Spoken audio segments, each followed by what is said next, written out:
Selamat datang kembali teman-teman di dunia Tokusatsu. Baiklah teman-teman, episode 8 Kamen Rider Revised bisa dibilang merupakan episode yang seru dan bagus sejauh ini. Karena apa? Karena episode ini banyak sekali memunculkan misteri, konflik, dan lain sebagainya yang bikin Aa makin pusing lagi sampai series yang satu ini. Aa akan membahas episode kali ini dengan sangat cepat dan tanpa bertele-tele karena jujur di episode ini banyak sekali poin-poin yang ingin Aa sampaikan. Semoga teman-teman bisa nangkap pembahasan ini dengan baik dan tak lupa juga mari kita diskusikan sama-sama episode ini di kolom komentar di bawah ya teman-teman. Kalau begitu kita langsung saja bahas episode 8 dari Kamen Rider Revised yang berjudul Peristirahatan Keluarga, Surga atau Neraka. Di episode kali ini seperti yang kita lihat, keluarga Igarashi akan merencanakan sebuah liburan keluarga sekaligus liburan ini menyambut perayaan ibunya Igarashi tercinta, yaitu Mama-san keluar dari rumah sakit setelah 6 episode lamanya Mama-san dirawat di rumah sakit. Trio Deadmans akhirnya terjun kembali di episode ini dan lagi-lagi mereka bertiga ini melakukan penyamaran menjadi seorang pegawai hotel di tempat tersebut. Yang paling pangling yaitu penampilan si Aguirrela sama ya teman-teman. Di sini mereka telah merencanakan sesuatu untuk menumbangkan keluarga Igarashi. Tak hanya mereka saja, para pengikut keluarga organisasi Deadmans ikut membantu basis operasi rencana dari Trio Deadmans untuk menumbangkan keluarga Igarashi. Sekali lagi, para pengikut Deadmans yang ikut terjun membantu Trio Deadmans menjalankan rencana mereka ini sangatlah bagus. Semoga elemen ini terus dipertahankan ke depannya oleh Bapak Hanta Kinoshita. Momen para Trio Deadmans muncul dan mengungkapkan identitas mereka sebagai Deadmans itu menurut A sangatlah terlalu cepat untuk mereveal identitas asli mereka. Apalagi yang sangat disayangkan adalah momen-momen rencana yang sudah diplan oleh salah satu petinggi Trio Deadmans yaitu Shi Huryo, yang rencananya yaitu untuk menumbangkan salah satu bagian terbawah keluarga Igarashi. Karena A pikir hubungan Huryo dan si Sakura ini yang awalnya mereka ini memang tidak mengenal satu sama lain dan akan memiliki cerita yang sangat spesial menurut A. Apalagi di episode sebelumnya kita seperti diperlihatkan dengan adanya kemungkinan peristiwa yang akan terjadi dengan si Sakura bersama si Huryo ini. Tapi ketika momen reveal Trio Deadmans di depan keluarga Igarashi terjadi, otomatis semua momen yang sudah di-building jauh-jauh hari itu serasa wasted alias sia-sia. Sekali lagi sayang banget teman-teman, identitas Trio Deadmans ini secara cepat terbongkar di episode 8 ini. Tapi semoga saja Trio Deadmans ini punya plan-plan lain terkait meruntuhkan anggota keluarga Igarashi yang satu ini, yaitu Sakura Igarashi. Ada sebuah fakta yang mengejutkan hadir di sini. Ternyata Kagero itu tidak akur sama sekali dengan para Trio Deadmans. Alias Kagero ini punya plannya sendiri, yaitu tak lain untuk menumbangkan Iki Igarashi. Bila plannya ini diganggu oleh siapapun termasuk Trio Deadmans, otomatis di sini Kagero tak segan-segan akan menyerang orang tersebut. Yang di episode ini kita bisa lihat Aguirrela sama yang sedang mencoba untuk meracuni Iki dengan teh yang sudah dicampur dengan racun cyanida. Itu langsung digagalkan oleh Kagero secara cepat. Balik lagi teman-teman, Kagero ini dia tidak mau siapapun menyentuh atau menumbangkan Iki Igarashi selain hanya dia sendiri. Tubuh Daiji Igarashi sepertinya sudah sepenuhnya dikontrol oleh si Kagero. Di scene ini terlihat jelas sekali ketika Kagero memanggil Daiji dan mengobrol dengan dia. Secara mengejutkan Daiji muncul di dalam sebuah cermin. Adegan ini sama persis dengan yang terjadi di episode 7 ketika kesadaran Igarashi Daiji masih ada dan tiba-tiba saat itu juga dia melihat si Kagero yang tiba-tiba muncul di dalam cermin yang menandakan sepertinya di scene ini itu Kagero masih belum bisa mengendalikan tubuh Daiji sepenuhnya. Sedangkan di scene di episode 8 ini Kagero sepertinya sudah berhasil mengendalikan tubuh si Daiji sepenuhnya dengan penggambaran jiwa Daiji yang seperti terjebak atau terkurung di dalam sebuah dimensi alam bawah sadar yang berbeda di dalam tubuh atau jiwa si Daiji itu sendiri. Dan di sini penggambarannya digambarkan melalui media cermin. Misteri baru muncul lagi teman-teman di episode 8 ini. Belum beres dengan siapa sosok sebenarnya dari Busan, seorang pelanggan setia dari pemandian keluarga Igarashi yang tahu betul segala seluk-beluk ya dari kasus yang ditangani oleh keluarga Igarashi Ikki. Di episode 8 ini keluarga Ushijima yang merupakan tetangga mungkin ya bisa dibilang dari keluarga si Ikki Igarashi, itu bisa dibilang mereka ini tiba-tiba melakukan sebuah aksi yang mencurigakan dan bikin sus ya teman-teman bagi AA dan juga mungkin teman-teman. Ada apa ini sebenarnya? Kenapa tiba-tiba karakter sampingan seperti mereka ini memiliki peran yang sangat luar biasa misteriusnya? Menurut teman-teman mereka ini siapa? Kalau perhatikan mereka ini bukan dari kelompok Deadmans, jadi ada kemungkinan keluarga Ushijima ini adalah mata-mata. Kenapa bisa dibilang mata-mata? Itu karena ketika mereka melakukan aksi-aksi tersebut, mereka seperti memiliki peralatan yang sangat canggih, layaknya peralatan yang selalu digunakan oleh mata-mata. Dan kalau teman-teman notice di episode 1 ketika pengenalan karakter Ikki Igarashi, kita sebenarnya sudah diberikan terkait masalah ini. Teman-teman bisa lihat di scene episode 1 ada 4 karakter sampingan yang muncul secara bersamaan, yaitu ada Busan dan keluarga Ushijima yang beranggotakan 3 orang. Yang mungkin saja di scene ini itu bisa menjadi hint bahwa 4 karakter sampingan ini akan berperan penting di cerita Kamen Rider Revice ke depannya.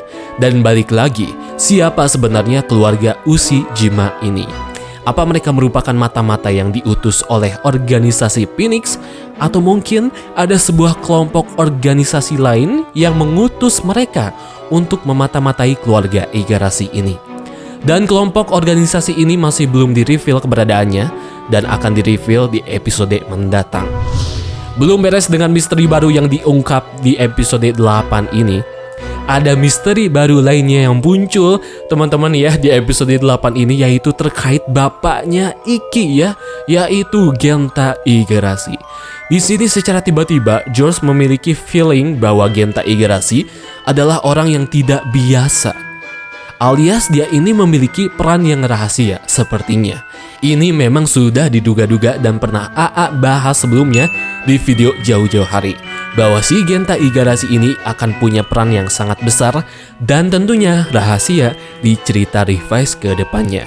Dan sepertinya di episode 8 ini Genta Igarashi, siapa sebenarnya dia ini, itu akan mulai diungkap sedikit demi sedikit ya teman-teman.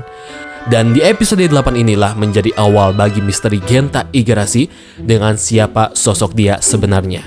Dan balik lagi, menurut teman-teman bapak Genta Igarashi ini, dia ini siapa sebenarnya? Apakah dia ini merupakan mata-mata juga sama halnya seperti Busan dan keluarga Ushijima lainnya? Atau siapa dia ini? Kalau teman-teman notice juga ketika scene pemandian di episode awal episode 8, kita bisa memperhatikan sebuah percakapan yang menarik antara George dan Genta Igarashi. Di situ George bilang bahwa dia sangat kagum kepada bapaknya Ikki karena dia telah membesarkan 2 anak baik ini, kata si George.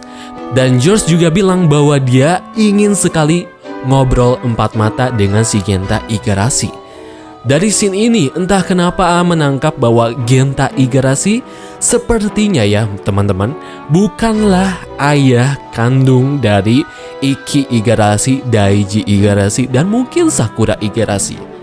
Entah kenapa AA berpikiran maksud dari si George ini itu sepertinya mengerahkan bahwa bapaknya si Ikki Brothers itu memang bukan ayah kandung dari mereka. Jadi seolah-olah Ikki Brothers ini seperti anak-anak titipan dari seseorang yang belum diketahui siapa orang yang menitipkan anak-anak ini kepada bapaknya si Ikki ini.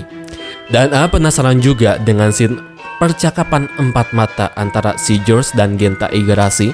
Obrolan apa yang mereka perbincangkan? Apakah akan ada sesuatu rahasia yang terungkap mengenai siapa sebenarnya si Genta Igarashi ini? Apalagi kata si George juga, sikap perilaku Genta yang sering merekam-rekam tanpa jelas itu menjadi sebuah bukti kuat bagi si George bahwa bapaknya Ikki ini sikapnya tidak biasa, alias sikap dia yang selalu rekam sana sini itu seperti dibuat-buat alias direkayasa. Gimana menurut teman-teman terkait masalah ini? Kita cukupkan dulu dengan misteri-misteri ini, tapi tunggu dulu teman-teman. Sebelum kita bahas masalah main highlight kita, AA ingin sedikit membahas mengenai percakapan antara Vice dan juga George atau Kari-chan. Entah kenapa suka sekali kalau si Vice tiba-tiba bisa merasuki benda mati lagi.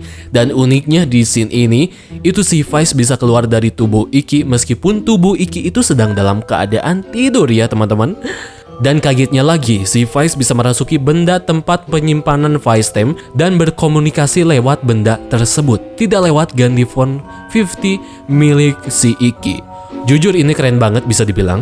Di scene ini Vice sempat bertanya kepada Kari-chan, bila si Ikki itu kenapa-napa, si Vice akan kerepotan, kata si Vice.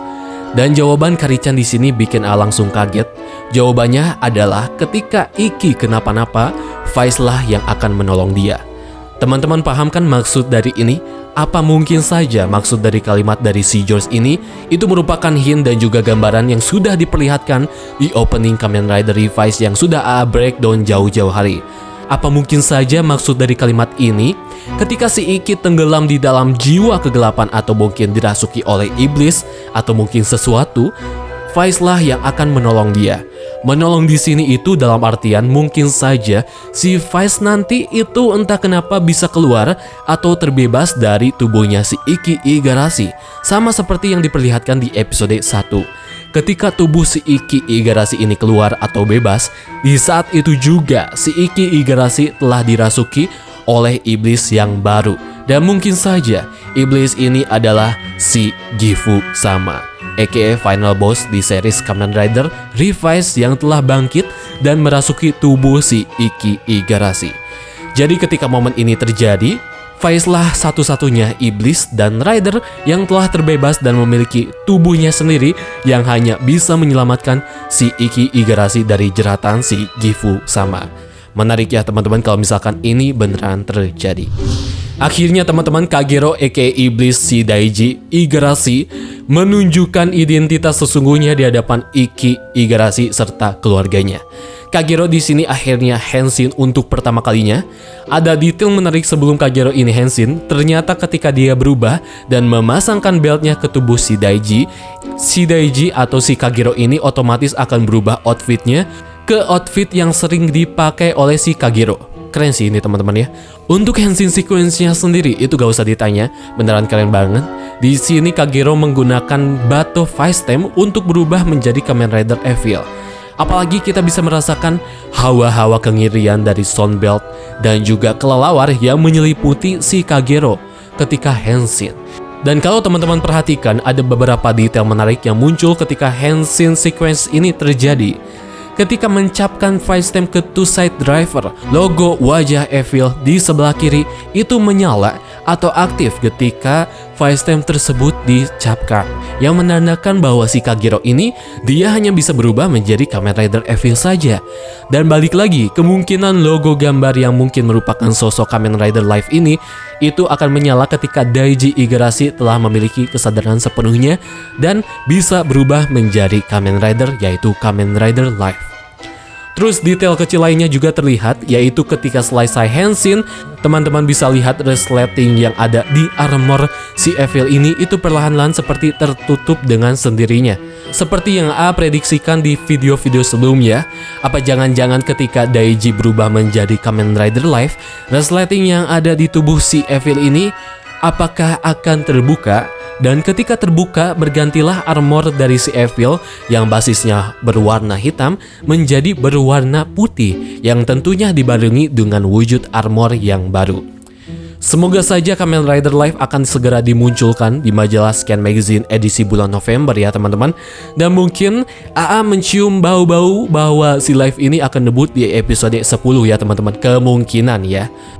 Lanjut lagi teman-teman, pertarungan singkat terjadi antara dua waifu kesayangan kita semua, yaitu Sakura Igarashi versus Aguirrela Sama. Meskipun scene pertarungan ini cuman hanya beberapa detik saja, tapi jujur scene ini sangatlah keren dan menarik sekali. Penasaran? Semoga saja ketika Sakura Igarashi telah menjadi rider, katanya Sakura Igarashi akan gelut kembali dengan si Aguirre sama, yang kemungkinan Aguirre sama telah memiliki wujud Deadman-nya sendiri. Setelah Ikki tahu bahwa si Evil itu adalah Daiji, kita bisa perhatikan bahwa si Ikki merasa shock berat dan kaget terdiam-diam. Itu nampak jelas terlihat ketika momen-momen pertarungan melawan si Evil. Kita bisa lihat si Ikki yang nampak selalu terlihat diam terpaku menatap adiknya yang ternyata adalah si Evil. Jujur, ini merupakan detail yang sangat keren dan bisa dibilang realistis. Tak hanya itu juga, gabungan antara Otsuderu Hammer dengan Oin Buster 50 yang bertajuk Revi Slasher digunakan di pertarungan ini. Cuman sayang sepertinya pedang dari Revi Slasher ini itu tidak digunakan secara maksimal karena balik lagi si Ikki di sini kondisinya sedang dalam shock parah dan membuat dia ini tidak bisa fokus dengan pertarungan yang terjadi. Akhirnya genom terbaru yaitu Gorilla Genom telah digunakan di pertarungan ini, dan tak lupa remixnya pun digunakan juga di pertarungan ini. Dan by the way, di sini juga si George sempat meneriakkan catchphrase khas dari Kamen Rider Porge, yaitu Uchu kita. Tak hanya Gorilla Genom saja, Evil Jackal Genom pun diperlihatkan juga di pertarungan ini. Dan kalau kita cermati juga teman-teman, sepertinya perubahan yang terjadi ketika Evil menggunakan Jackal Genom ini itu terlihat di visor dan juga logo di dada armornya sendiri yang tiba-tiba berubah menjadi logo sesuai Vice-Time Genom yang digunakan. Cukup simpel lah teman-teman, tidak seperti Revice yang hampir 60% wujudnya itu dirubah sesuai formnya masing-masing. Tak hanya debut dari Gorilla Genom dan Jackal Genom, kita juga di sini diperlihatkan langsung dengan debut dari Kamen Rider Demons Bata Genomix. Di sini kita bisa melihat kaki si Demons tiba-tiba bisa berubah menjadi layaknya seekor belalang, alias si Demos ini tidak memiliki form atau perubahan baru layaknya Revice ataupun Evil. Jadi kasusnya Genomix si Demons ini itu hanya merubah atau menjadikan bagian anggota tubuhnya layaknya seperti senjata mengikuti bentuk Genomix yang dia gunakan. Pertarungan Revice versus Evil akan menjadi awal mula bagi konflik baru antara Daiji dengan si Kagero. Apalagi di ending scene ini kita bisa lihat Mama San memohon kepada Ikki untuk menyelamatkan Daiji dari jeratan si Kagero ini. Dan ya, fokus cerita di beberapa episode ke depan si Revice akan berfokus pada penyelamatan Ikki Igarashi untuk membebaskan adiknya dari jeratan Kagero yang ada di tubuhnya. Oke teman-teman, jadi itulah pembahasan dari Kamen Rider Revice episode 8 yang sangat panjang ini. Jujur semakin kesini itu episode Revice semakin bikin pusing kepala ya teman-teman. Karena di setiap episodenya itu ada lagi misteri-misteri baru yang dimunculkan, yang membuat AA semakin pusing dengan cerita si Kamen Rider Revice ini. Tapi sekali lagi ya teman-teman, episode 8 ini merupakan episode terbaik lah bisa dibilang sejauh ini, karena konflik dan intens yang dihadirkan di sini beneran terasa banget ya teman-teman. Bravo buat Bapak Hanta Kinoshita. Oke, mungkin itulah teman-teman pembahasan episode 8 Kamen Rider Revice ini. Terima kasih teman-teman yang sudah mendengarkan dari awal sampai akhir. Kalau teman-teman punya pendapat, opini, pembahasan, dan lain sebagainya, monggo langsung komen di kolom komentar di bawah. Kalau begitu teman-teman, terima kasih yang sudah menonton video ini dari awal sampai akhir. Kalau begitu, pamit undur diri. Terima kasih dan sampai jumpa.